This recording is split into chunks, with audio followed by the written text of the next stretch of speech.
Let's look at finding more stresses in your house. I've already talked about a few ways of finding stress. Let's talk about floating furniture in this one. Now, this is a very extreme example here with this floating furniture that's happening right here with this dining room. And what I mean by floating furniture is that there's no defined edges, there's no defined center of a room. Here, it's just tables and chairs and a rug and a low light. That's the only thing that tells me that maybe a dining table should go there. Hey, here we can see it a little bit better. There's no edge here to say that this needs to go here. This furniture is floating. If you're having to solve a problem because the architecture isn't telling you where to put the furniture, that is not your fault. That's the design's fault.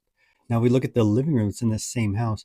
Very open over here, but see we're getting some edges here. This is a step down, so there's a little threshold. There's all this stuff that is holding this furniture in this place. This is a really nice center of this room. Let's look at this floor plan. If we look here at the living room, we have this edge, we have this edge, no competition because this is exterior here. Here's the fireplace.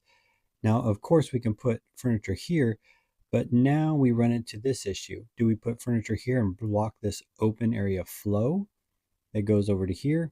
Or do you put it here? Now, if you put it here, this is floor to ceiling, or at least it's going to be a 7-foot sliding door here. So you're going to see the back of the couch. That's adding some stresses here because the architecture isn't telling you and helping you really define this space. Now, it does have a really clear center. Here's how they decided to style that room. Area rug.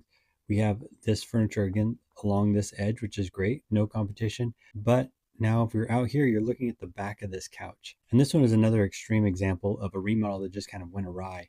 Here's the entry. We're going here to the kitchen. This living room, this room has a center. It has some edges here, but then the fireplace is way over here. So you're probably going to put some furniture here, coffee table, but now this huge separation from the fire and this flow that goes right through it, that's a lot of stress. No real center or edges to this room. Now the dining room is the same way. We're going through this dining room to get to the kitchen and the rest of the house, but there's also entry from this office space that goes through the dining room. So now we have no room for our table that is going to have to float here because we don't have enough edges. This edge that should be here has been cut away. And there's a tiny edge here, but then there's a door. There's no edge here. This is definitely not an edge.